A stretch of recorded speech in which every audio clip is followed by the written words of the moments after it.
So will start a new topic, नया topic start करते हैं। So new topic is levelling, very important from your examination point of view. आपके exam के point of view से बहुत ही important topic है। एक बात उसमें से जरूर आता है, at least one problem you will be getting from this topic. Both get और ईएससी दोनों में प्रॉब्लम पूछी जाती है, गेट में भी आता है, ईएससी में भी आता है। चलो स्टार्ट करते हैं टॉपिक को, लेवलिंग को। अब लेवलिंग का मतलब क्या होता है? Levelling is a process in which comparison of the height of the point on the surface of the earth is carried out.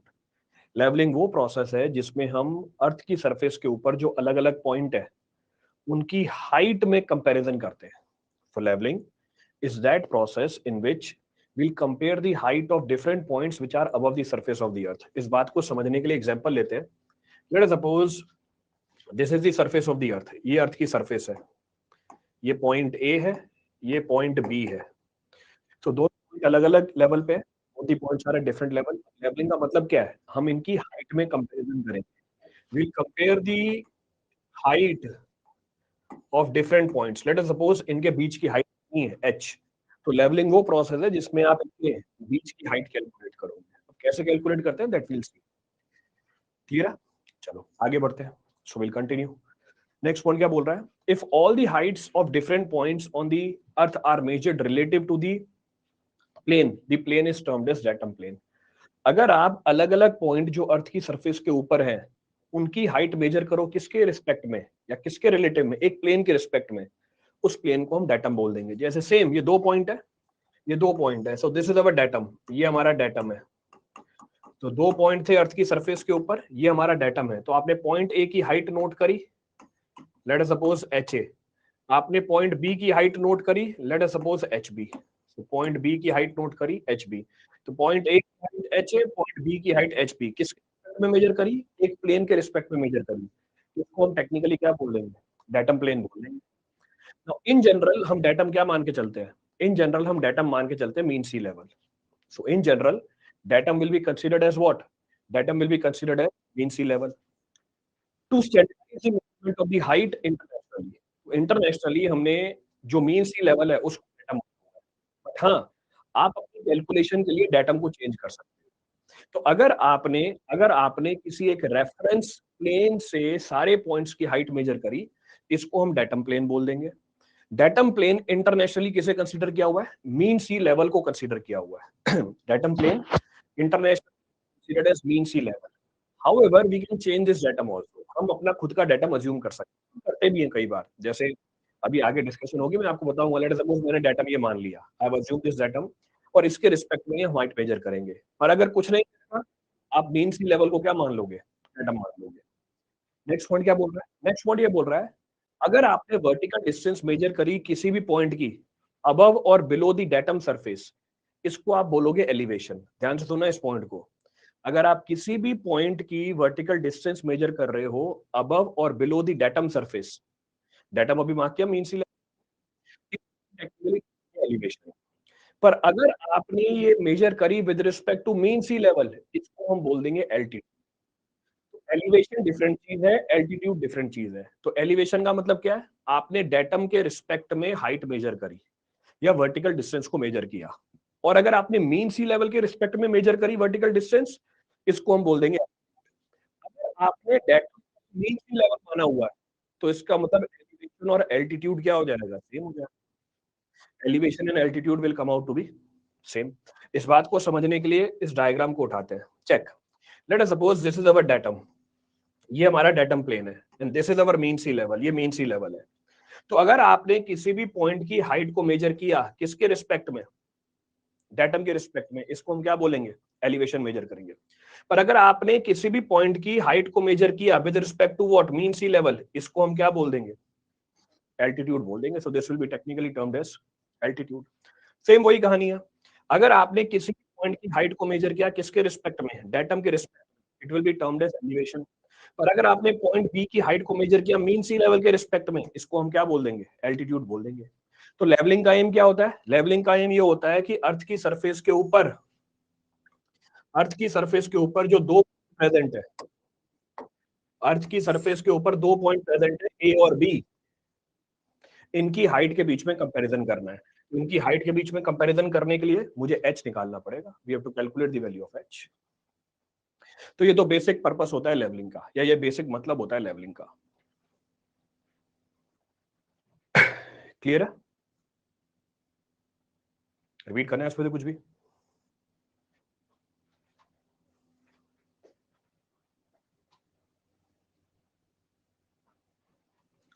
चलें आगे।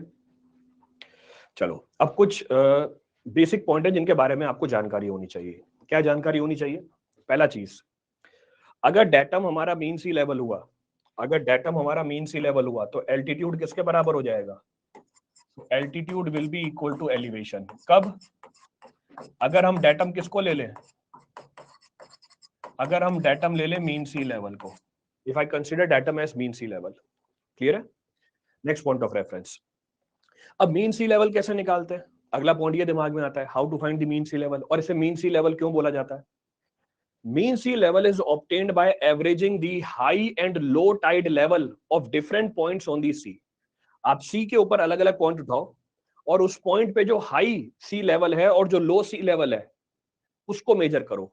इन अलग अलग पॉइंट पे हाई और लो लेवल जो निकल के आया उसका एवरेज निकालो, और ये एवरेज सालों के लिए, 19 सालों के लिए, इसको हम टेक्निकली बोलते हैं mean sea level. So mean sea level is obtained by averaging the high and low tide level of different points on the surface of the sea for a period of 19 years.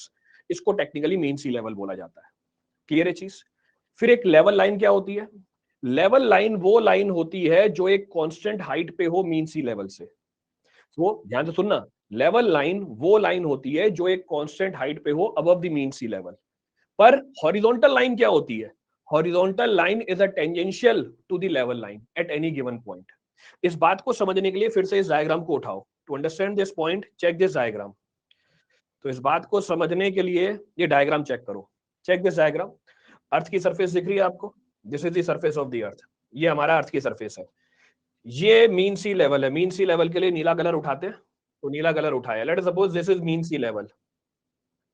तो this is mean sea level. तो mean sea level, अभी हमने क्या discuss किया? Level surface क्या होता है या लेवल लाइन क्या होती है? लेवल लाइन वो लाइन होती है जो मीन सी लेवल से कांस्टेंट हाइट पे हो। ये हाइट कितनी है मेरी? h। ये हाइट भी मेरी कितनी है? h। तो ये हाइट कांस्टेंट रखी किससे? मीन सी लेवल से। इसका मतलब ये वाली जो लाइन निकल के आई ये क्या कहलाएगी? ये कहलाएगी लेवल लाइन। तो लेवल लाइन वो लाइन होती है जो कांस्टेंट हाइट पे हो, किसके ऊपर? मीन सी लेवल के ऊपर। So level line is a line which is at a constant height above the mean sea level. But what is horizontal line? अगर मुझे किसी भी पॉइंट पे हॉरिजॉन्टल लाइन निकालनी है तो जो लेवल लाइन है उसके टेंजेंट काटो। तो लेवल लाइन के टेंजेंट काटा, जो लाइन निकल के आई उसे क्या बोलेंगे हम? हॉरिजॉन्टल लाइन बोलेंगे। मुझे बी पॉइंट पे क्या निकालनी है? मुझे बी पॉइंट पे क्या निकालनी है? हॉरिजॉन्टल लाइन निकालनी है। क्या करो? यहाँ पे टेंजेंट काटो। तो ये क्या कहलाएगी? हॉरिजॉन्टल लाइन कहलाएगी। And what about the vertical line? Vertical line क्या होती है? वर्टिकल लाइन वो लाइन होती है जो पास करे कहां से? सेंटर से। जैसे एग्जांपल, पॉइंट ए पे हमारी वर्टिकल लाइन क्या होगी? ये वर्टिकल लाइन होगी, और वर्टिकल और हॉरिजॉन्टल के बीच का एंगल 90 डिग्री। पॉइंट बी पे हमारी वर्टिकल लाइन क्या होगी? वो लाइन कहां से पास करे? सेंटर से पास करे। और वर्टिकल और हॉरिजॉन्टल के बीच का एंगल कितना है? 90 डिग्री है। तो लेवल लाइन वो लाइन होती है जो मीन सी लेवल से कांस्टेंट हाइट पे हो, पर हॉरिजॉन्टल लाइन की जो हाइट वो कांस्टेंट नहीं, it will not be constant. Clear है? वर्टिकल लाइन को रिप्रेजेंट कैसे करते हैं? वर्टिकल लाइन को रिप्रेजेंट करते हैं with the help of plumb bob. तो vertical line is represented with the help of what? Plumb bob. अगर मैं यहाँ पे प्लम बॉब को सस्पेंड कर दूं तो प्लम बॉब जिस डायरेक्शन में जाएगा वो आपको क्या बताएगी? वो आपको बताएगी vertical line. That will be technically termed as vertical line. तो ये कुछ बेसिक जानकारी हमें होनी चाहिए।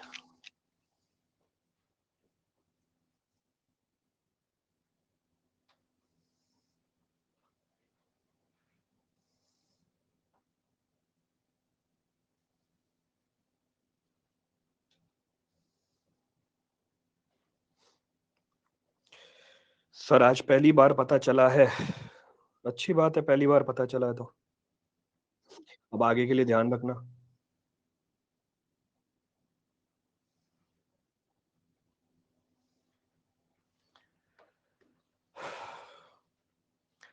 After this subject further, can you please conduct structural analysis classes? We have got all the playlist of each subject of your teaching except SOM and structural analysis. बेटा जब subject खत्म होगा उसके बाद पोल कंडक्ट होता है, पोल में जिस सब्जेक्ट को मैक्सिमम वेटेज मिलता है स्टार्ट होता है, सब्जेक्ट स्टार्टेड। तो अगर आपको SOM और स्ट्रक्चरल एनालिसिस पढ़ना है, आप उसको मैक्सिमम वोट दे देना, तो मैं वो स्टार्ट कर दूंगा। मैं अपने हिसाब से तो स्टार्ट करता ही नहीं हूँ, जो लोग आप जिस सब्जेक्ट के आप लोग डिमांड करते हो वही सब्जेक्ट स्टार्ट करता हूँ। I start that subject only. Where poll is conducted, poll आपके पास मैसेज आएगा, पास में बूथ लगे होते हैं, जैसे इलेक्शन के बूथ होते हैं वैसे जाना पड़ेगा आपको। तो आपके पास मैसेज आएगा, आपके पास आपके घर के पास सेंटर बनाया जाएगा, वहां पे आपको जाके वोट करना पड़ेगा कि कौन सा सब्जेक्ट कराया जाए। तो आ जाएगा, हर न्यूज़पेपर में आता है, टीवी चैनल पे बता देंगे आपको कि कहां पर पोल कंडक्ट हो रहा है, वहां पर आप पोल दे सकते हो। There you can give the poll. चलें आगे, चलो आगे बढ़ते हैं। So will continue. So next of the point of reference is benchmark. तो अगला जो हमारा पॉइंट ऑफ रेफरेंस है उसे क्या बोलते हैं? बेंचमार्क बोलते हैं। अब क्या है benchmark? What is being termed as benchmark? Benchmark is a fixed point of known elevation above the datum.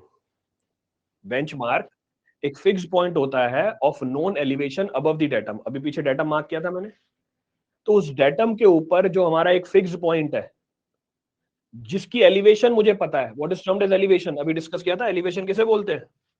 अगर आपने दूरी कहां से नापी? डेटम से नापी। अगर आपने दूरी कहां से नापी? डेटम से नापी।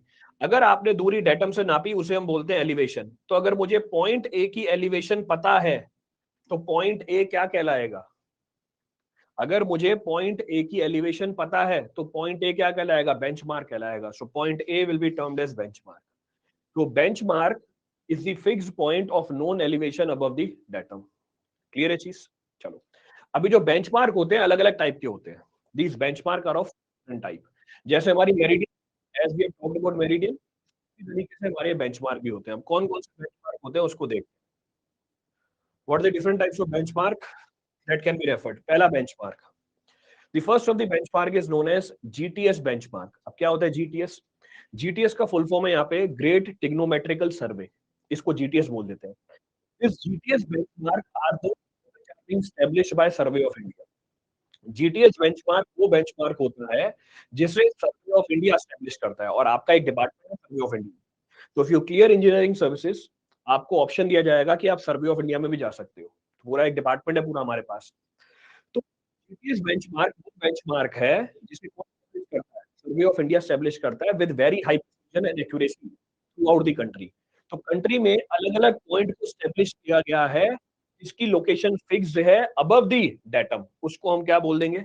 जीटीएस बेंचमार्क बोल देंगे। दूसरा है परमानेंट बेंचमार्क। अब ये क्या होता है permanent benchmark? Permanent benchmark are those benchmark which are being established by PWD. तो जो हर स्टेट की पीडब्ल्यूडी होती है वो इस बेंचमार्क को एस्टैब्लिश कर देती है, और इसको जीटीएस बेंच के आसपास ही बनाया, और इसको हम यूज करते हैं लोकल सर्वे के लिए। तो benchmark which are being established by PWD or Survey of India at an interval which is very closer to GTS benchmark and which are being used for local survey is known as permanent benchmark. इसको हम technically permanent benchmark बोल देते हैं। तो पहला GTS benchmark, दूसरा आ गया permanent benchmark. The next of the benchmark which is available is temporary benchmark. नाम में लिखा हुआ है टेम्परेरी बेंचमार्क। अब ये क्या होता है? These are established temporary benchmark which are required to continue the execution of the previous day work. आपने एक दिन का काम खत्म किया, अब अगले दिन काम चालू करना है। जब पहले दिन का काम खत्म करते हैं उसी दिन हम इस टेम्परेरी बेंचमार्क को एस्टेब्लिश कर देते हैं, और अगले दिन आके हम इसी बेंचमार्क से काम स्टार्ट करते हैं। तो टेम्परेरी बेंचमार्क वो बेंचमार्क होते हैं जिसको हम एस्टेब्लिश करते हैं अगले दिन का काम स्टार्ट करने के लिए। और आखिरी बेंचमार्क है हमारा आर्बिट्री बेंचमार्क। अब ये क्या होता है? These are the benchmark whose elevation is assumed arbitrarily. ये वो बेंचमार्क है जिसकी वैल्यू आप क्या मान लेते हो? आर्बिट्रली कुछ भी अज्यूम कर लेते हो। एग्जांपल, मैंने बोला ये पॉइंट ए ये हमारा डेटम है, यहां से इसकी एलिवेशन है लेट अस सपोज 10 मीटर, और आप इसकी एलिवेशन लेके चल रहे हो 0 मीटर। तो उसको मैं क्या बोल दूंगा, आर्बिट्री बेंचमार्क। तो 4 तरह के हमारे बेंचमार्क आ गए, जीटीएस बेंचमार्क, परमानेंट बेंचमार्क और temporary benchmark and arbitrary benchmark. Temporary benchmark को परमानेंट बेंचमार्क के रेफरेंस में एस्टेब्लिश करते हैं, हाँ, टेम्परेरी बेंचमार्क को परमानेंट बेंचमार्क के रेफरेंस में एस्टेब्लिश किया जाता है, बिल्कुल सही बात है, absolutely correct. Altitude is the height of the point above the datum. If datum is mean sea level, then altitude will be equal to elevation. तब altitude elevation के बराबर हो जाएगा। Like arbitrary meridian, बिल्कुल सही बात है। टेम्परेरी बेंचमार्क की एग्जांपल, जैसे हमारी जो चर्च है उसके ऊपर घंटी लगी हुई है, उसको मान लो। कोई चिमनी है, उसको मान लो टेम्परेरी बेंचमार्क, मान सकते हो। कोई पुलिस स्टेशन है, उसको टेम्परेरी बेंचमार्क मान लो। What is reduce level then? बेटा अभी तक मैंने कुछ बताया नहीं है रिड्यूस लेवल, आप ही पहुंच गए यहाँ पे। तो और आगे का भी कुछ पूछ लो, फिर पूछ लो व्हाट इज प्लेन टेबल। अभी तक तो मैं बेंचमार्क पे पहुंचा हूँ।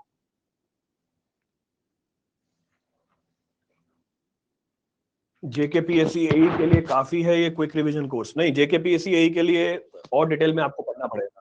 ये टीएससी है, ये टीएससी का लेवल जेकेपीएससी से बहुत नीचे है, तो जेकेपीएससी एई के लिए आपको और डिटेल में पढ़ना पड़ेगा। तो मास्टर्स या रिसर्च लेवल का पढ़ना पड़ेगा वहां पे। ये तो मैं आपको बस ऊपर ऊपर से करा रहा हूँ, उसके लिए आपको और डिटेल करनी पड़ेगी। चलें आगे। तो हम बात कर रहे थे किसकी? हम बात कर रहे थे, we were talking about benchmark. 4 तरह के bench, 4 types of benchmark we have discussed. रोज कोई ना कोई अब क्या करें भाई, अब रोज मैं भी जवाब दे दे के थक गया, तो कोई सॉल्यूशन नहीं है इस चीज का। तुम आते ही हो ना, रोज कोई ना कोई आता ही है, अब रोज मैं भी जवाब दे दे के थक गया, कितनी बार जवाब दूंगा इसी चीज का। चलो आगे बढ़ो, will continue. So next of the point of reference is type of levelling. So next of the point of reference is type of levelling. कितने तरह की लेवलिंग होती है? There are several types of levelling which are available. मैं इधर उधर होता हूँ तो वॉइस थोड़ा सा छूटता है, इसका क्या रीजन हो सकता है? वॉइस में लैग हो रहा है, रुको भाई, पूछते हैं हम क्या रीजन है इसका। होना नहीं चाहिए वैसे, स्टिल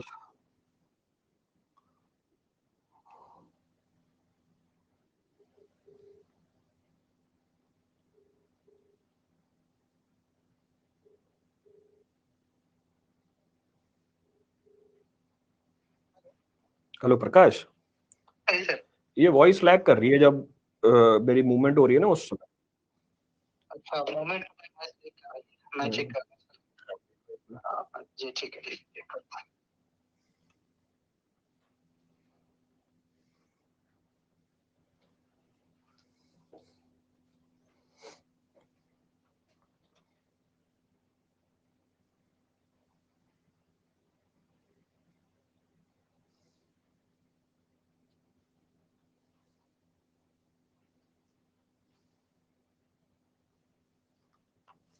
सही है, पढ़ाइए। हाँ पढ़ा ही रहा हूँ। क्या है, लैपटॉप वाला माइक माइक रहेगा, लैपटॉप वाले माइक में फिर इनको नहीं आती है। नहीं नहीं, इसी पे रहने दो, बस एक बार देख पीछे टूट क्यों रही है। चलो चलो कंटिन्यू करते हैं। So will continue. So next of the point of discussion is types of levelling. अब कितने तरह की लेवलिंग है? First type of levelling is known as direct levelling.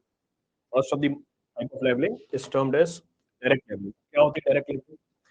It is the most common type of levelling which is available.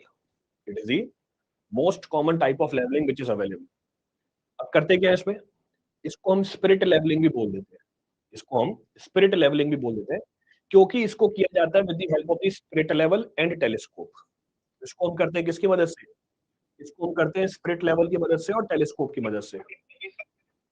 तो सबसे common, एक minute रुको, एक मिनट, स्पिरिट लेवल की मदद से और टेलीस्कोप की मदद से। तो सबसे कॉमन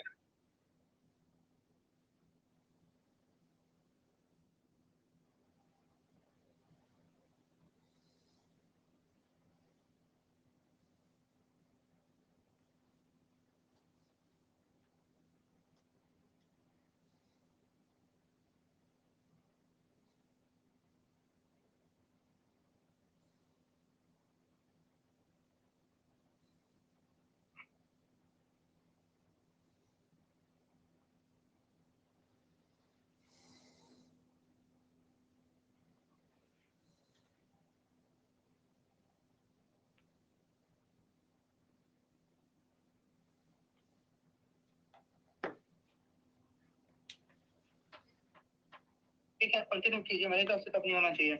नहीं होना चाहिए, चलो देखते हैं अभी। मैं मॉनिटर कर रहा हूँ, कंटिन्यू कीजिए। फोन बंदों को बार बार वो हो रहा है, इको हो रहा है, तुम चेक कर लेना एक बार।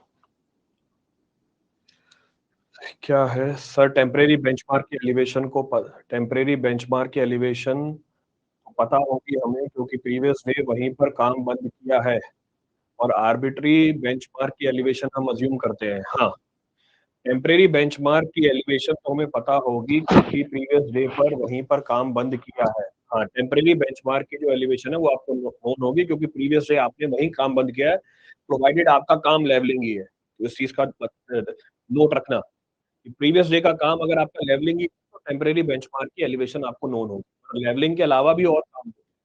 दूसरा, आर्बिट्री बेंचमार्क की एलिवेशन हम अज्यूम करते हैं, जो आर्बिट्री बेंचमार्क है उसकी एलिवेशन हम अज्यूम करते हैं। ये वाली स्टेटमेंट आपकी सही है, दिस स्टेटमेंट इज करेक्ट। चलो आगे बढ़ते हैं, विल कंटिन्यू। हाँ, हम कर रहे थे टाइप्स ऑफ लेवलिंग। पहली है हमारी direct levelling. Direct levelling is the most common type of levelling which is available. इसको हम स्पिरिट लेवलिंग भी बोलते हैं क्योंकि इसको हम करते हैं with the help of the spirit level and telescope. इसको हम करते हैं with the help of the spirit level and telescope. The second type of levelling is known as trigonometric levelling. इसको डिटेल में करेंगे अभी आगे, विल डिस्कस अबाउट दिस, बस अभी नाम बता रहा हूं मैं आपको। Next is trigonometric levelling. It's the type of levelling जिसमें हम इनडायरेक्टली पॉइंट की हाइट निकालते हैं। कैसे? इनडायरेक्टली पॉइंट की हाइट निकालते हैं with the help of measurement of the horizontal distance and vertical angle. तो आप इसको बोल सकते हो ये इनडायरेक्ट लेवलिंग है। क्यों इनडायरेक्ट लेवलिंग है? क्योंकि आपने डायरेक्टली यहाँ पे क्या नहीं मेजर किया, आपने डायरेक्टली यहाँ पे हाइट को मेजर नहीं किया। इसको जनरली वहां पर यूज किया जाता है जहां पर हमारे पॉइंट इनएक्सेसिबल हो, जैसे एग्जांपल माउंटेन, जैसे example top of the tower. इस बात को समझने के लिए, इस बात को समझने के लिए डायग्राम देखो, इस बात को समझने के लिए डायग्राम देखो। लेट अस सपोज मुझे क्या निकालना है, मुझे इस पॉइंट का एलिवेशन निकालना है। अब इस पॉइंट का एलिवेशन निकालना है, ये पॉइंट कहां पर है? ये पॉइंट है किसी पहाड़ के ऊपर, ये इनएक्सेसिबल है। अब क्योंकि ये इनएक्सेसिबल है, यहाँ पर अब आप क्या करोगे, इस पॉइंट के एलिवेशन को निकालने के लिए आप यहाँ पे एक तो वर्टिकल एंगल मेजर करोगे, you will measure this vertical angle, और क्या मेजर कर सकते हो, हॉरिजॉन्टल डिस्टेंस मेजर कर सकते हो। तो इसका मतलब इसकी एलिवेशन कितनी हो जाएगी, डी। तो इसको हम टेक्नोमेट्रिक लेवलिंग बोलते हैं क्योंकि यहाँ पे किसका कंसेप्ट यूज किया, टेक्नोमेट्री का कंसेप्ट यूज किया। Thereby the name comes for trigonometric levelling. Moreover ये इनडायरेक्ट लेवलिंग है क्योंकि यहाँ पर आपने डायरेक्टली क्या मेजर नहीं किया, हाइट को मेजर नहीं किया। पर डायरेक्ट लेवलिंग में हम क्या करते हैं, डायरेक्ट लेवलिंग के अंदर हम डायरेक्टली अलग अलग पॉइंट की हाइट को मेजर कर रहे होते हैं। तो दोनों बातों में फर्क। Next type of levelling is, तीसरे तरह की लेवलिंग जो अवेलेबल है उसको बोलते हैं बैरोमीट्रिक लेवलिंग। ये भी इंटरेक्ट लेवलिंग है। कैसे? बैरोमीट्रिक लेवलिंग में हम एलिवेशन निकालते हैं अलग अलग पॉइंट का with the help of measuring the change in atmospheric pressure. जैसे एग्जांपल, ये हमारा पॉइंट ए है, ये हमारा पॉइंट बी है। पॉइंट ए पे प्रेशर है P1, पॉइंट बी पे प्रेशर है P2। तो आपने P1 और P2 पे क्या मेजर किया, प्रेशर मेजर किया। हाइट के बढ़ने के साथ क्या होता है, प्रेशर कम होता है। तो हाइट के बढ़ने के साथ प्रेशर कम हुआ, तो आपने इसको मेजर कर लिया, P1 माइनस P2 को मेजर कर लिया। और P1 माइनस P2 किसके बराबर होगा, P1 minus P2 will be equal to what, P1 minus P2 will be equal to K into H।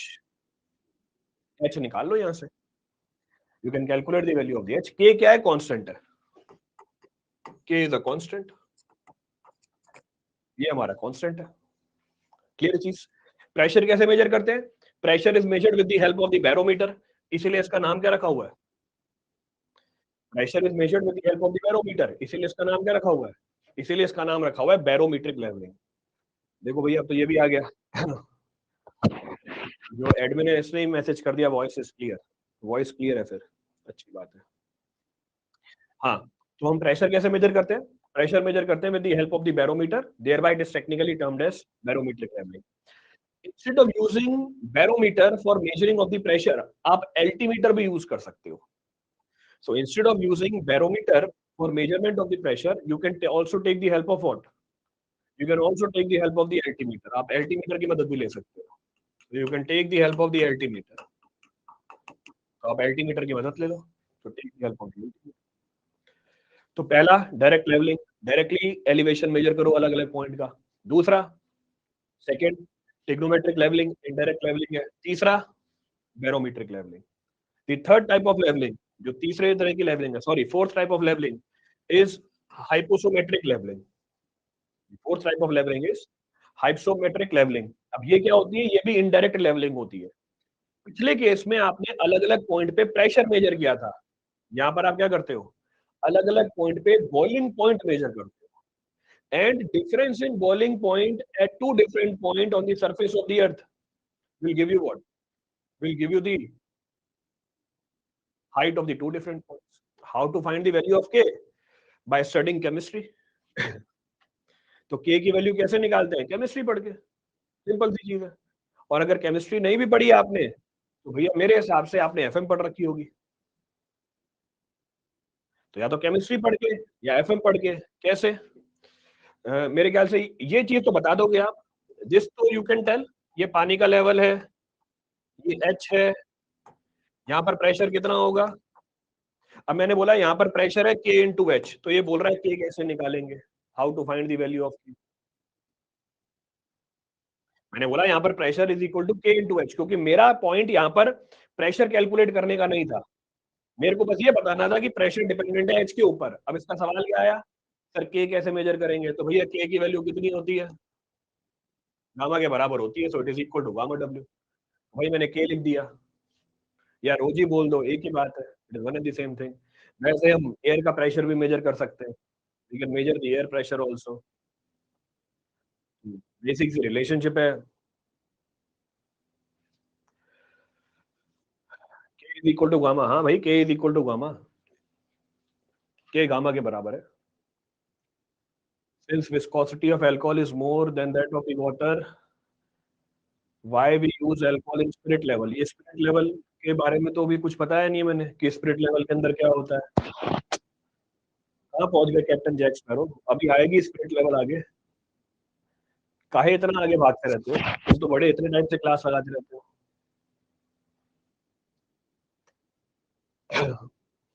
How temperature difference can give us height? It should give temperature difference. Engineer हरन क्या लिख रहे हो भाई? अपनी statement पढ़ो तुम खुद। How temperature difference can give the temperature difference. नहीं, क्या बोला था? How temperature difference should give the height, it should give temperature difference. कुछ तो बोलते रहते हैं, चलो आगे बढ़ते हैं। So will continue. हाँ, क्या कर रहे थे हम? Talking about different types of levelling, अलग अलग तरह की लेवलिंग की बात कर रहे थे। चार तरह की लेवलिंग आई, direct levelling, trigonometric levelling, barometric levelling, hypsometric levelling. Now direct levelling is further classified. जो डायरेक्ट लेवलिंग है वो फर्दर क्लासिफाइड है। फर्दर कैसे क्लासिफाइड है? इसको भी हमने आगे 6-7 तरीके में डिवाइड कर रखा है। जो डायरेक्ट लेवलिंग है ये आगे 6-7 तरीके में और डिवाइडेड है। कैसे? डायरेक्ट लेवलिंग करने के लिए आप रेसिप्रोकल लेवलिंग यूज कर सकते हो। डायरेक्ट लेवलिंग करने के लिए आप फ्लाई लेवलिंग यूज कर सकते हो। डायरेक्ट लेवलिंग करने के लिए आप क्रॉस सेक्शन लेवलिंग यूज कर सकते हो। डायरेक्ट लेवलिंग करने के लिए आप प्रोफाइल लेवलिंग कर सकते हो। डायरेक्ट लेवलिंग करने के लिए आप चेक लेवलिंग कर सकते हो। डायरेक्ट लेवलिंग करने के लिए आप सिंपल लेवलिंग कर सकते हो। डायरेक्ट लेवलिंग करने के लिए आप डिफरेंशियल लेवलिंग कर सकते हो। कितने तरह की डायरेक्ट लेवलिंग बता दी? N types of direct levelling I have discussed. First reciprocal levelling, fly levelling, cross section levelling, profile levelling, check levelling, then simple levelling, then differential levelling. ये सारी लेवलिंग अभी आएगी। All these types of levelling we discuss in detail. तो अभी तो बस मैंने आपको फेमिलियर बनाया है। तो लेवलिंग क्या होती है वो देख लिया, लेवल का मतलब क्या होता है वो देख लिया, एल्टीट्यूड और एलिवेशन में क्या फर्क होता है वो देख लिया, what do you mean by benchmark, that is also being discussed, and what are different types of leveling, that is also being discussed। वो हमने यहाँ पे डिस्कस किया। और आगे बढ़ते हैं, लेवलिंग कैसे की जाती है। So levelling is done with the help of the levelling is done with the help of the instrument which is known as what, which is known as telescope, and with the help of the bubble tube. हम levelling करने के लिए जिस instrument को use करते हैं उसको मैं बोलूंगा टेलीस्कोप, या और दूसरा जो इंस्ट्रूमेंट होगा उसको हम बोलेंगे बबल ट्यूब। तो लेवलिंग किसकी मदद से करते हैं? टेलीस्कोप की मदद से करते हैं और बबल ट्यूब की मदद से करते हैं। तो टेलीस्कोप करने के लिए, लेवलिंग करने के लिए जो इंस्ट्रूमेंट है वो क्या लगा? टेलीस्कोप लगा। अच्छा, अब टेलीस्कोप क्या होता है? What is being termed as telescope? Telescope is an instrument which is used for sighting the object. Telescope वो इंस्ट्रूमेंट है जिसको हम यूज करते हैं क्या करने के लिए? ऑब्जेक्ट को देखने के लिए। नेक्स्ट, कॉमनली हम कौन सा टेलीस्कोप यूज करते हैं? खूब तरह के टेलीस्कोप है। कॉमनली हम जो टेलीस्कोप यूज करते हैं वो केपलर टाइप होता है। So commonly the telescope that we use we technically term as Kepler type telescope. अब आप बोलते हैं केपलर टाइप टेलीस्कोप क्या होता है? केपलर टाइप टेलीस्कोप वो टेलीस्कोप होता है जिसके दोनों एंड पे, तो ये जो टेलीस्कोपिक ट्यूब है इसके दोनों एंड पे, अच्छा इन दोनों एंडों का नाम क्या होता है? ये होता है हमारी ऑब्जेक्ट साइड, ये होती है हमारी आई साइड। यहाँ पे क्या लगी हुई होगी? Object when. यहाँ पर क्या लगी हुई होगी? आई वेन। दोनों साइडों पे क्या लगा हुआ है? कॉन्वेक्स लेंस लगा हुआ है। तो केपलर ट्यूब, केपलर नहीं है भाई, केपलन टरबाइन होती है। शाहिद के वीडियोस, केपलन की टरबाइन होती है बेटा, ये केपलर है, अलग अलग है दोनों, वो था different. So the instrument which is used for sighting the object is known as telescope. हम कौन सा टेलीस्कोप यूज करते हैं? केपलर टेलीस्कोप यूज करते हैं। इसके दोनों साइडों पे क्या लगा हुआ होता है? कॉन्वेक्स लेंस लगा हुआ होता है। और जो प्रिंसिपल एक्सिस होती है of both the lenses must be in same line. इन दोनों की जो प्रिंसिपल एक्सिस है वो एक ही होनी चाहिए, तो बना के दिखा रखी है। तो principal axis of both the convex lens should be same, एक ही लाइन में होनी चाहिए। इसको समझने के लिए इसका रियल डायग्राम देख लो। तो ये हमारा क्या आ गया? टेलीस्कोप आ गया। तो हम लेवलिंग करते हैं किसकी मदद से? लेवलिंग करते हैं with the help of the telescope. और किसकी मदद से करते हैं? With the help of the bubble tube. Clear है चीज? चलो, अब हमने बोला कि हमारा जो केपलर है उसके दोनों साइड क्या लगा हुआ है? हमारा जो केपलर टेलीस्कोप है इसके दोनों साइड पे क्या लगा हुआ है? कॉन्वेक्स लेंस लगा हुआ है। चलो ठीक है, इसके दोनों साइड पे कॉन्वेक्स लेंस लगा हुआ है। अब जो लेंस यूज होता है टेलीस्कोप में उसमें दो तरह के डिफेक्ट होते हैं। इसमें दो तरह के डिफेक्ट होते हैं, उन दोनों डिफेक्ट के बारे में जानकारी होनी चाहिए। प्रिंसिपल एक्सिस जो लाइन सेंटर से पास होती है, हाँ जो लाइन सेंटर से पास होती है उसको हम प्रिंसिपल एक्सिस बोलते हैं। हाँ, हम बात क्या कर रहे थे? ये जो हमारा टेलीस्कोप है इसके जो लेंस लगे हुए हैं, इसके जो लेंस लगे हुए हैं, इन लेंस के अंदर दो तरह के डिफेक्ट आते हैं। पहले डिफेक्ट को हम बोलते हैं, the first of the defect is known as chromatic aberration. अब क्या होता है chromatic aberration? This defect occurs when the white light split into component colour. Chromatic aberration वो डिफेक्ट होता है जिसमें व्हाइट लाइट अगर इस लेंस से पास करेगी ये अपने अलग अलग कंपोनेंट कलर में ब्रेक कर जाएगी। और वो कंपोनेंट कलर आपको पता है, कंपोनेंट कलर क्या है? कंपोनेंट कलर वो जो विबगोर पढ़ा था आपने, वो जो विबगोर पढ़ा था आपने। तो इस बात को समझने के लिए डायग्राम देख लो। Check this diagram. इसको मैं बोलता हूँ क्रोमैटिक अब्रेशन। तो क्रोमैटिक अब्रेशन वो डिफेक्ट है जिसमें व्हाइट लाइट स्प्लिट कर जाती है कंपोनेंट कलर के अंदर। आपको डायग्राम के फॉर्म में दिखा रखा है। अब इससे दिक्कत क्या होती है? What is the issue with this? इससे दिक्कत ये होती है the image is therefore surrounded by the rainbow of the colour. इस टेलीस्कोप से जब आप इमेज देखोगे, इस टेलीस्कोप से जब आप इमेज देखोगे उसके चारों तरफ आपको क्या मिलेगा? रेनबो ऑफ कलर मिलेगा। अब क्योंकि रेनबो ऑफ कलर मिलेंगे इमेज के चारों तरफ, आप फोकस करने में डिफिकल्टी पाओगे। तो आप बोलोगे सर ये क्रोमैटिक अब्रेशन में कैसे दिखती है पिक्चर? तो इसके लिए फिर से डायग्राम है। ये बिना क्रोमैटिक अब्रेशन की पिक्चर ली हुई है। तो अगर क्रोमैटिक अब्रेशन नहीं है इसको हम बोलते हैं अक्रोमेटोजम। तो अगर क्रोमैटिक अब्रेशन नहीं है हम बोलेंगे कि हमारे टेलीस्कोप में क्या है? अक्रोमेटोइज्म। तो ये अक्रोमेटोइज्म है और यहाँ पर क्या है? क्रोमैटिक अब्रेशन है। तो जो इमेज बन रही है यहाँ पे आपको रेनबो ऑफ कलर मिल जाएगा। You will find the rainbow of the colour around the image. तो इस डिफेक्ट को टेक्निकली क्या बोल देते हैं? इस डिफेक्ट को हम टेक्निकली बोल देते हैं chromatic aberration. Clear? Sir private industry civil पे अच्छा पैकेज नहीं मिला, इनफैक्ट जॉब ही नहीं मिल रही, कोई सजेशन दीजिए। बेटा आपने स्टैंडर्ड को और बढ़ाओ, सिंपल सी चीज है।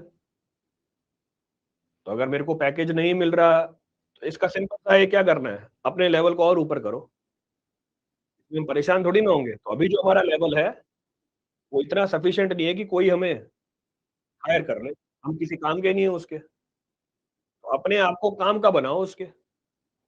बिल्कुल लेगा, क्यों नहीं लेगा? Why only convex lens are used, why not concave?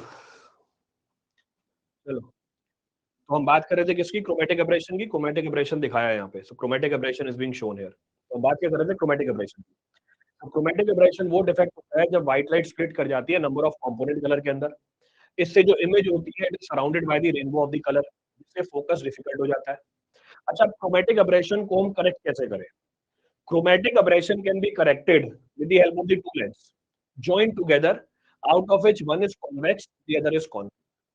तो अगर आपको क्रोमेटिक एब्रेशन को एलिमिनेट करना है, अगर आपको क्रोमेटिक एब्रेशन को एलिमिनेट करना है, अब दो लेंसों को जोड़ो, इसमें से एक लेंस क्या होनी चाहिए? कॉन्वेक्स होनी चाहिए, दूसरी लेंस क्या होनी चाहिए? कॉनकेव होनी चाहिए। So one of the lens should be what? One of the lens should B concave, the other lens should B convex. तो ये हमारी कॉनकेव लेंस है और ये हमारी कॉन्वेक्स लेंस है, दोनों को ज्वाइन कर दिया, chromatic aberration will be eliminated, ये एलिमिनेट हो जाएगी। और अगर क्रोमेटिक एब्रेशन नहीं है, इसको हम क्या बोल देते हैं? अक्रोमेटोइज्म। The absence of chromatic aberration is known as achromatoism. Clear? चलो, तो पहला डिफेक्ट आया लेंस के अंदर। The first of the defect of the lens is known as, तो पहली डिफेक्ट जो आई है लेंस के अंदर उसको बोल देते हैं क्रोमेटिक एब्रेशन। पहली डिफेक्ट आ गई। अब दूसरी डिफेक्ट की बात करते हैं। We'll talk about the second defect. Second of the defect, the second of the defect is termed as spherical aberration. Convex lens of crown glass, concave lens flint glass is free from chromatic aberration. ठीक है, आगे बढ़ते हैं। The next of the defect, the next of the defect is known as spherical aberration. तो telescope में जो lens लगे होते हैं उसमें दूसरा डिफेक्ट जो मिल सकता है उसको हम बोलते हैं स्फेरिकल एब्रेशन। ये क्या होती है spherical aberration? The spherical aberration occurs because of the spherical surface of the lens. The spherical aberration occurs because of the spherical surface of the lens. क्योंकि लेंस का सरफेस कैसा है? स्फेरिकल है, इसकी वजह से ये डिफेक्ट आता है। क्या डिफेक्ट होता है?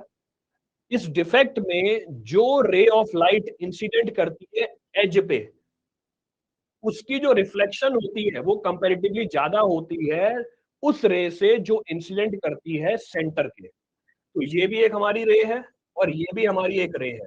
तो जो एज पे रे इंसिडेंट कर रही है उसका रिफ्लेक्शन क्या हुआ? ज्यादा दूर हुआ। इसका मतलब ये सारी की सारी रेज एक ही पॉइंट पे आके कन्वर्ज नहीं हो रही। तो जो सबसे दूर वाली रे है उसकी रिफ्लेक्शन ज्यादा, जो सबसे पास वाली रे है सेंटर से उसकी रिफ्लेक्शन कम। इसका मतलब क्या हुआ? इसका मतलब ये हुआ ये सारी की सारी रे एक ही पॉइंट पे आके इंसिडेंट नहीं कर रही, और जिस पॉइंट पे आके ये इंसिडेंट करती है उसे क्या बोलते हैं? जिस पॉइंट पे आके ये इंसिडेंट होती है उसे क्या बोला जाता है? अगर ये सारी की सारी रे एक ही पॉइंट पे आके इंसिडेंट कर जाती है, इसको हम टेक्निकली क्या बोल देते हैं? इसको हम टेक्निकली क्या बोल देते हैं? अगर ये सारी की सारी रेज एक ही पॉइंट पे आके इंसिडेंट कर जाती, वो पॉइंट क्या कहलाता है? वो पॉइंट हमारा फोकस कहलाता है। That is technically termed as what? Focus. तो वो हमारे लेंस का क्या बन जाता? फोकस बन जाता। अभी फोकस नहीं है। क्लियर चीज? नेक्स्ट पॉइंट ऑफ रेफरेंस, इस जो डिफेक्ट है इसको करेक्ट कैसे कर सकते हो? इसको आप करेक्ट कर सकते हो with the help of the combined lens. तो पीछे वाले को कैसे करेक्ट किया था? आपने एक कॉनकेव लेंस लगाया, एक कॉन्वेक्स लेंस लगाया। इसको कैसे करेक्ट कर सकते हो? With the help of the combined lens. Absence of spherical aberration is known as what? Aplanation. So absence of spherical aberration will be technically termed as what? Aplanation. In absence of chromatic aberration is known as what? Achromatoism. अब ये terms ध्यान रखना, ये terms पूछता है paper के अंदर।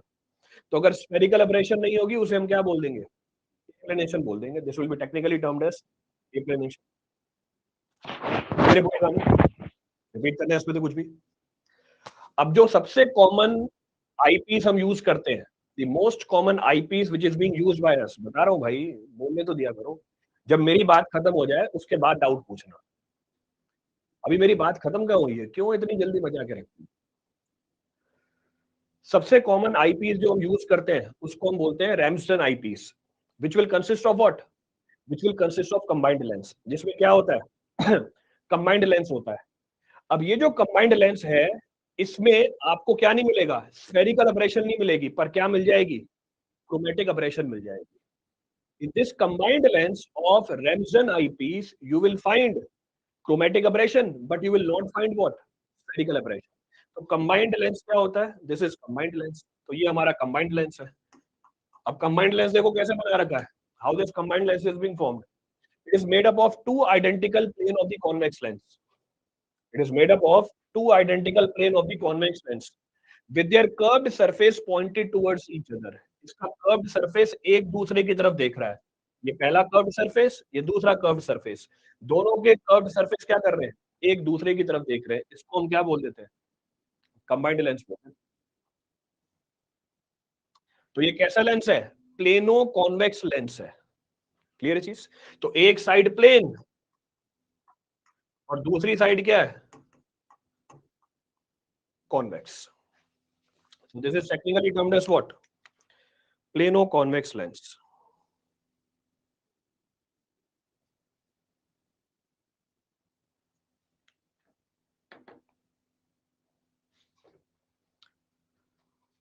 तो इसमें स्फेरिकल एब्रेशन तो नहीं होगी, पर इसमें क्या मिल जाएगा?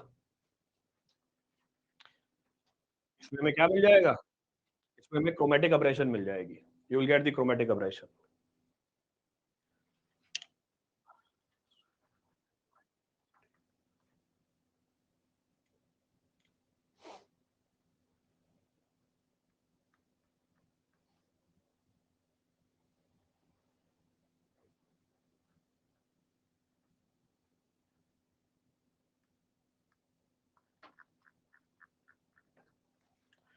Remsen eyepiece both convex lens. बेटा दोनों convex lens थोड़ी है, प्लेनो convex है ना.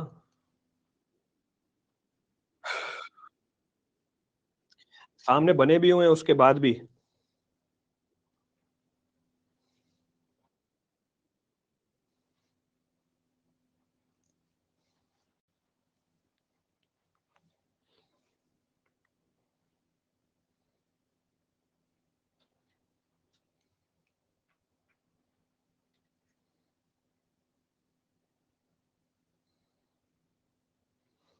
ठीक है सर, ये भी पहली बार देखा है. ये भी पहली बार देखा तो बहुत अच्छी बात है. Very good.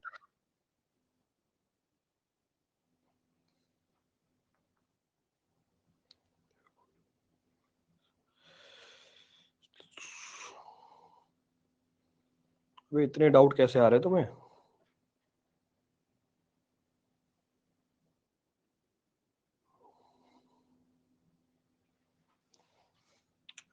To remove this defect lens किधर पे प्लेस करता है? To remove this defect lens किधर पे प्लेस करता है? बेटा आईपीस है ये. अभी पीछे आईपीस बना के भी दिखाई थी. अभी टेलीस्कोप में बना के देखो, लिखा भी हुआ है, मेंशन भी कर रखा है. Object when, I when. और फिर ये भी मेंशन किया कि रेमसन की क्या है? आई पीस है. मेरे ख्याल से भी बोला भी था ये ना, रेमसन की आई पीस भी है. अब आप ये पूछ रहे हो सर इसको कहाँ लगाते हैं?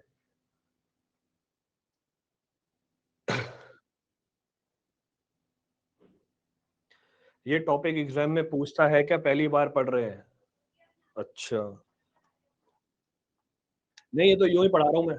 आज क्या मेरे पास काफी टाइम था फोकट का, तो मैंने सोचा चलो ये वाला टॉपिक ही पढ़ा देता हूँ मैं.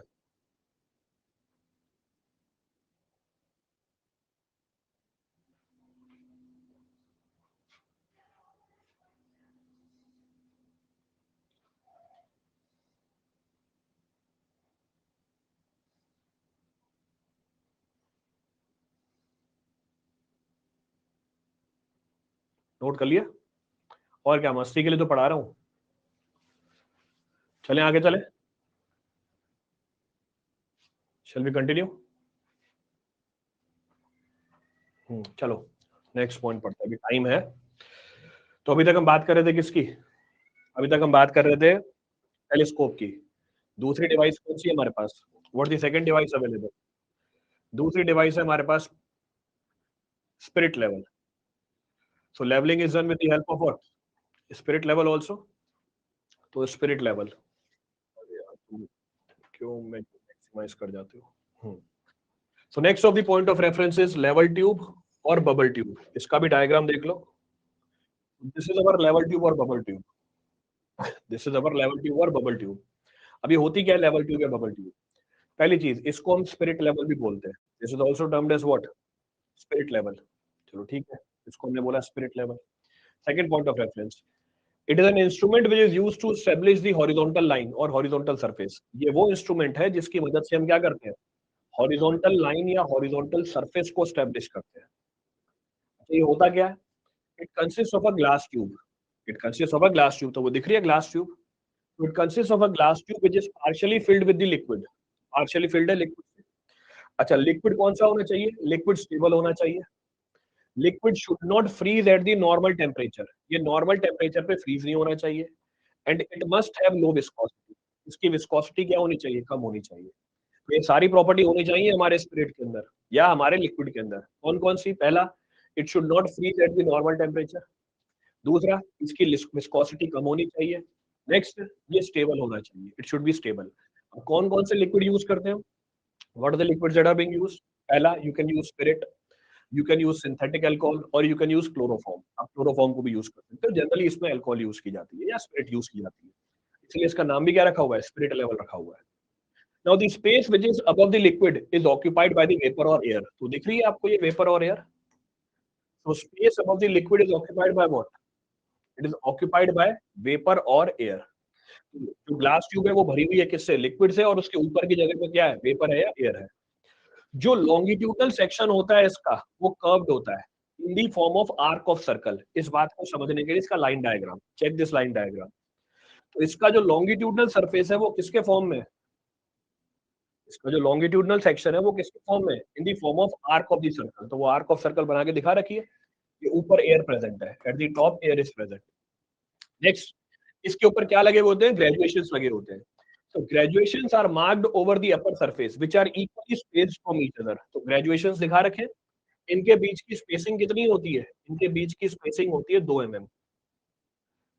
तो अभी तक तो बस मैंने ये बताया है कि लेवल ट्यूब क्या होती है या बबल ट्यूब क्या होती है। What is being termed as level tube और what is being termed as bubble tube. Diagram देख लो क्या है।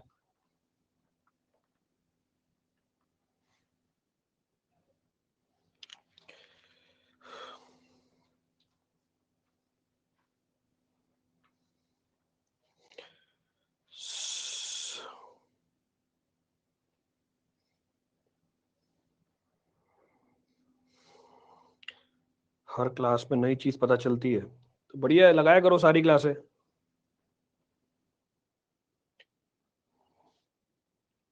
देवेंद्र क्या पूछ रहा है? ऑप्टिकल सेंटर क्या होता है? ऑप्टिकल सेंटर वो पॉइंट होता है जहां से अगर लाइट पास करेगी उसमें कोई डेविएशन नहीं होगा। There will be no deviation. Optical centre is that point through which if the ray of the light passes it will not deviate from its path. वो अपनी पाथ से डेविएट नहीं होगी। Since viscosity of alcohol is more than that of water, so why we use alcohol in the spirit level? फिर से captain Jack sparrow अपना सवाल पूछो, देखो क्या पूछा है आपने। मैंने यहाँ पे ये बोला कि हम वो लिक्विड यूज करेंगे जो नॉर्मल टेम्परेचर पे फ्रीज नहीं करे, जिसकी विस्कोसिटी विस्कोसिटी कम हो, नॉर्मल टेम्परेचर पे फ्रीज नहीं करे और वो स्टेबल हो। जरा अपना सवाल देखना क्या बोल रहा है। Since viscosity of alcohol is more than that of water, so why we use alcohol in spirit level? ये सवाल बना आपका। ऐसे तो विस्कोसिटी ऐसे तो विस्कोसिटी आपने बोला कि हमारे अल्कोहल की ज्यादा होती है किससे? पानी से। तो हमारी जो विस्कोसिटी होती है क्लोरोफॉर्म की वो भी ज्यादा होती है अल्कोहल से, तो फिर अल्कोहल क्यों यूज कर लिया? तो ज्यादा कम की बात थोड़ी ना कर रहे कि इसकी इससे ज्यादा है। हमने बोला विस्कोसिटी क्या होनी चाहिए? कम होनी चाहिए। तो अगर आपने ये सवाल पूछा जरा पानी की विस्कोसिटी बताना कितनी होती है, मतलब लेवल देखो क्या सवाल पूछते हो। जरा पानी की विस्कोसिटी बताना, mu of water is how much? It is equal to 0.01 poise। so 0.01 poise। what is the mu of alcohol? 0.012 poise। ये है। तो इससे कंक्लूजन निकाल लिया कि पानी की विस्कोसिटी इससे कम होती है, तो मैंने पानी क्यों नहीं यूज किया। अरे भाई ये किसने बोला कि विस्कोसिटी इस रेंज से कम होनी चाहिए? यही तो बोला विस्कोसिटी कम होनी चाहिए। तो दोनों की विस्कोसिटी क्या है? कम है। Viscosity of both is less. पर हमारा जो पानी है वो क्या कर जाता है? वो नॉर्मल टेम्परेचर पे फ्रीज कर जाता है। तो मैं काहे यूज करूंगा भाई पानी को? तो दोनों की विस्कोसिटी कम है, आप तो आपस में कंपेयर करने लग गए। तो मैंने तो बोला स्पिरिट भी यूज करो, मैंने तो यूज किया अल्कोहल भी यूज करो, मैंने ये बोला क्लोरोफॉर्म भी यूज करो, तो इनकी विस्कोसिटी तो अलग अलग होती है, there viscosity is also different. तो आपके हिसाब से तो मैं किसको यूज करूं, जिसकी विस्कोसिटी सबसे कम होती है? अरे भाई सारी प्रॉपर्टी होनी चाहिए ना, all three property should be available. तो पानी की विस्कोसिटी भी कम होती है, अल्कोहल की भी कम होती है, पर पानी मेरी दूसरी कंडीशन को सेटिस्फाई नहीं करता, इसलिए पानी को यूज नहीं किया। Hence water is not being used.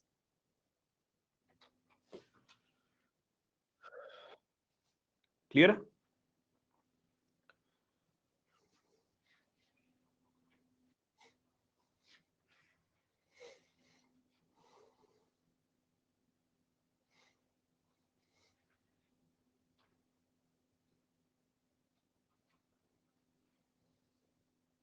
Noted.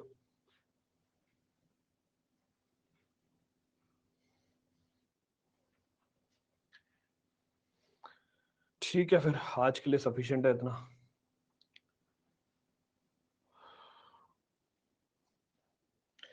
How much radius should be of the circle, it's asked.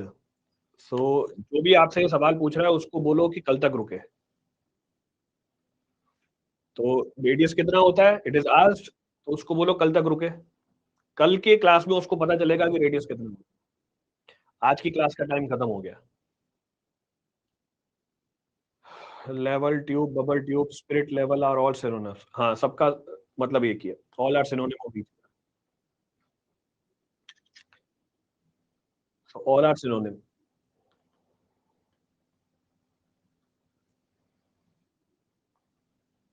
Clear है?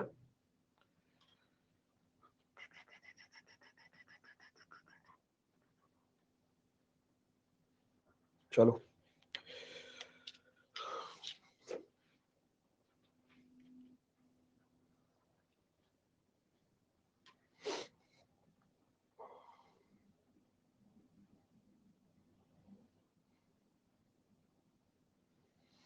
यहाँ पर भी ऑलमोस्ट सारे डाउट क्लियर है।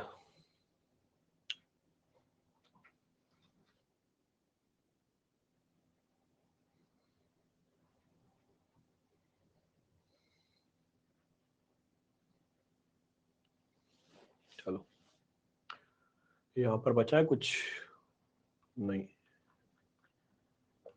नहीं सर, ऐसा कोई तरीका है जिसमें दोनों डिफेक्ट एलिमिनेट हो जाए? नहीं, क्रोमेटिक एब्रेशन तो पहली बात तो एलिमिनेट होती नहीं है।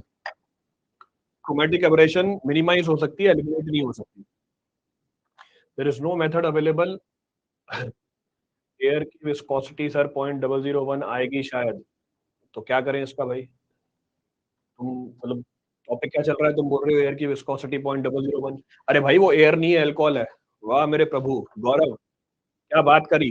मैंने लिखा म्यू ए, तो ये बोल रहा है एयर की विस्कोसिटी 0.001 आएगी। अरे ए का मतलब अल्कोहल है यहाँ पे। जाओ सो जाओ।